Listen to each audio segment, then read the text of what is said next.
Amazing viewer, I'm glad to have you. Comfort for Life Network. Thank you for being part of this. If you're passing by, why not subscribe? And if you're a returning subscriber, I might say, and I always say, thank you for spending your precious time with me. I appreciate that you're part of this. One thing to note, this is an educational channel, so whatever content you come across on this channel is for educational purposes, and we don't propagate any kind of hate. So keep your comments, I don't know, observe the community guidelines. Some topics I know they're so sensitive and you might have a lot to say, but kindly observe the community guidelines. Show love to everyone on this platform. Thank you so much for supporting my content, and why not leave me your thoughts. I love interacting with people and I love you. Thank you for stopping by. Let's dive into today's video. Yes, this is really important. Asian Americans were redlined from opening businesses in white neighborhoods. So not only did banks not give loans to black families, the Homeowners Loan Corporation, a federal agency, made these maps saying which places were safe to invest and which weren't. Y'all already know which neighborhoods they thought weren't safe to invest in. You've heard it right. This is history. Let's learn some Asian American history here.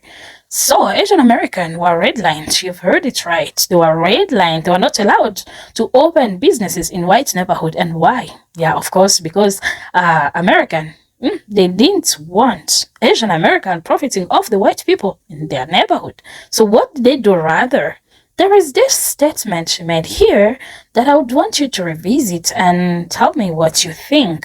The positionality of Asian American was weaponized to oppress black people. Asian American were being given loans to open businesses in black communities. And then this part here, even though black people were not allowed to receive loans to open businesses in their own communities. So I'm just quoting the word they were saying and maybe speak of some few things that I would want to receive more clarification on them. So blacks were not given loan, to open businesses. So that's what was happening. Let's continue and dive into this. There's a lot to discover. Let's see how it unfolds. And a federal agency made these maps saying which places were safe to invest and which weren't. Y'all already know which neighborhoods they thought weren't safe to invest in. Meanwhile, if you were white, you likely had really generous loan terms and didn't have to pay much in a down payment. By the beginning of the 1970s, 11 million Americans had purchased a house thanks to FHA/VA financing. Only 2% were African American. But let's say you're a black family that saved up a huge amount of money and want to buy a house.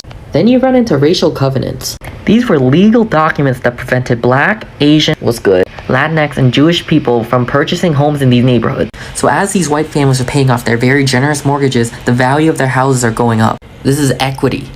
They sell their houses for a lot of money, and they use that money for education, to start businesses, to invest in more investments. And as a result, communities of colors were really left behind.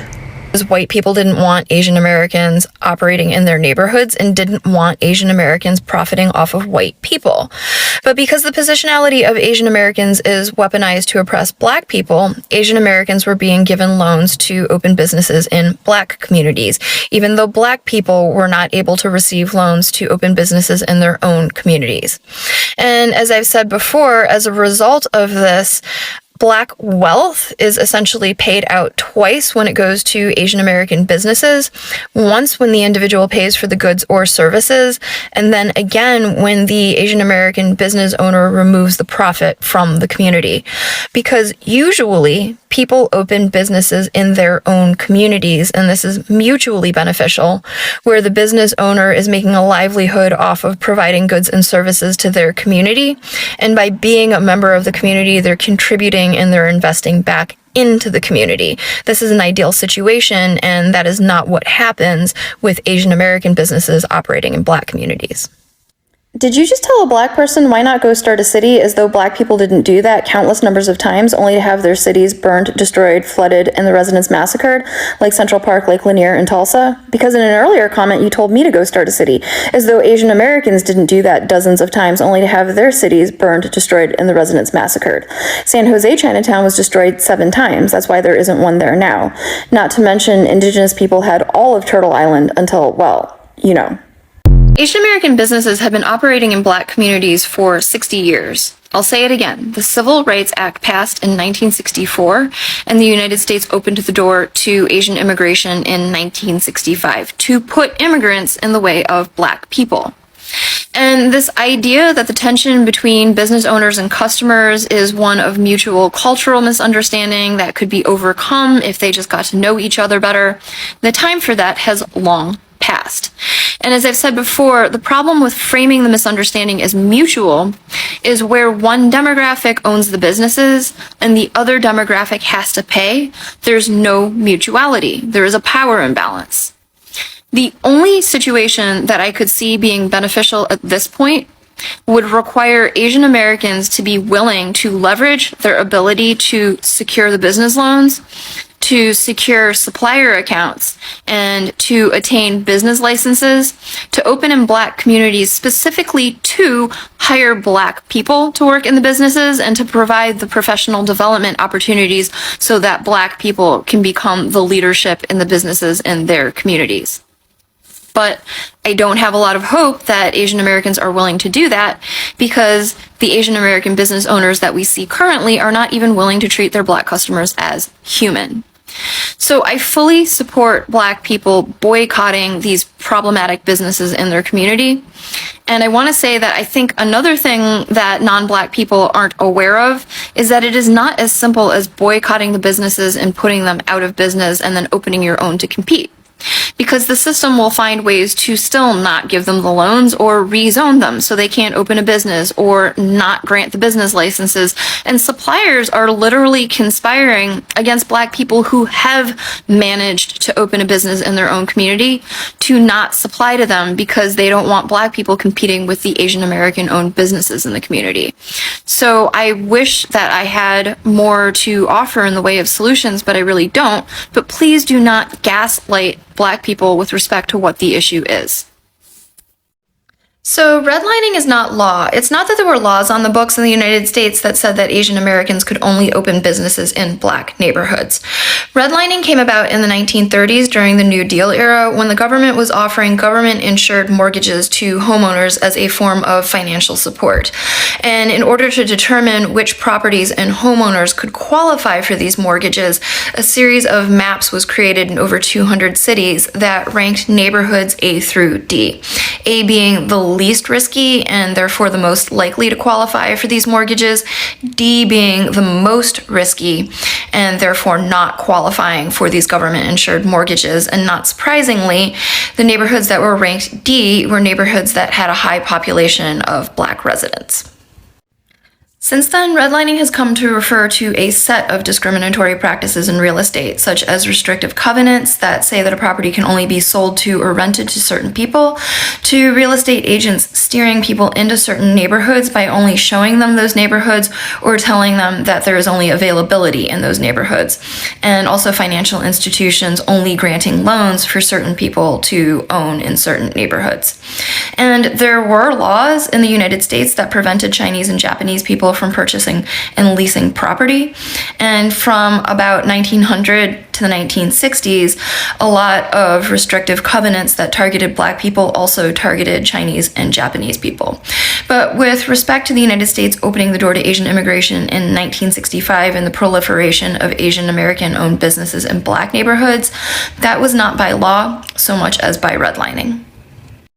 So it's not that there were no Asian American-owned businesses in white neighborhoods, it's just historically there were very few.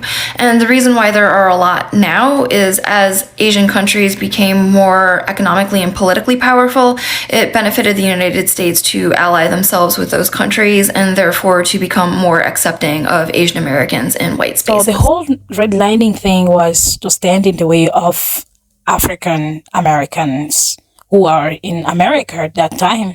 But what about now? How are they feeling? Are they feeling still oppressed, suppressed, or are they feeling that some systems are working against them? Or what do you think about that? And there's also another video I came across today, and I was scrolling and I was like, guys, they're going to take my video down because what I'm saying here, I don't think they will like it. So I felt like, why not download the video before it goes missing? But at least I was able to download it. So listen to this clip. It was deleted later, but I have it. But at least it was replicated. So There's other sources that have the same videos.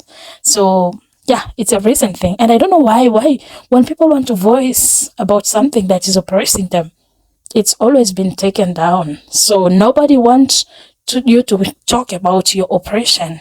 Why is that? Which kind of world are we living in? TikTok, this video is for educational purposes only. I'm not trying to incite anything, so don't take my video down. But check this out. Americans, why are y'all in the streets protesting with people from another country about issues that are going on in their country, but when it comes to issues here at home, the streets are empty? That baffles me. Because trust, we have a lot to be in the streets about to protest. A lot. One, our infrastructure has been crumbling for decades and nothing's being done about it. Another one, we are all slaves and been slaves to the system. Prince tried to tell us when he put that tattoo on his face. People talking about that was a bold statement. No. He was trying to wake our asses up because we work for slave wages. We trade time for money. And these CEOs that a lot of us work for are making millions while we making that old funky ass $15, $20. They don't come on here talking about, oh, I make $40 an hour. So what? You still a slave because you still trading time for money. And if you don't believe me, look how much your CEO makes versus what you make. We're all slaves. Everybody's underpaid. Everybody. We have a government that is trying to crush us on all fronts. They're attacking the water now. They're taking up the farmlands and giving us fake food. Yes, a lot of our food is fake. And the meat, don't let me get into the meat because I know TikTok can take this video down, but just think logically. How can all of these restaurants in America stay full with meat every day? And people frequent these restaurants every day and eat meat. There's not enough cows on this earth to supply that much meat. I hope y'all pick up what I'm putting down. But why are we not out in the streets now protesting what's happening to us here on this soil? And like I said, TikTok, I'm not trying to incite anything. I just got some questions. Why are we not? But we'll get down in the streets with people from another country and protest about issues that's going on in their country. But when it comes to issues going on here, silence. While our tax dollars are being sent overseas, our soldiers are now being deployed overseas to fight a war that we don't want. Sons and daughters. I'm praying for them because I've been to war a lot, several times, praying for them. But yeah, America, that's just a question that I got to ask. Why are we not protesting about shit that's going on here versus overseas? From what I've learned from that video is the fact that when the system is working against the minority group, it's not for the benefit of the citizens. It's not for the benefit of the low-class citizens, but it's rather for the benefit of those elites, those who have it all already, and because of greed, they find it better to trick the system and maybe, use the minority because they don't know they're right, and they know they're right, yes, but when you are an immigrant, sometimes your voice is lowered easily. They can't do that to an American, and they can't do that, and they can't. So that's it for today. I appreciate that you spent your precious time with me. These are viral TikTok videos. I must mention that. And also, we are taking this opportunity to voice about the silent genocides that are happening across the globe. There's one in the DRC Congo that is not documented anywhere. The things that are happening, what is happening in this Israeli-Palestine, and things that are really, they're all over. And also there is Sudan. There are other countries, all that you can number. When you get an opportunity to raise this awareness, the people have power. So you have the power to make that change that is needed in our society. We can make it a better place to live if we only change our minds and we're united. That's the key to it.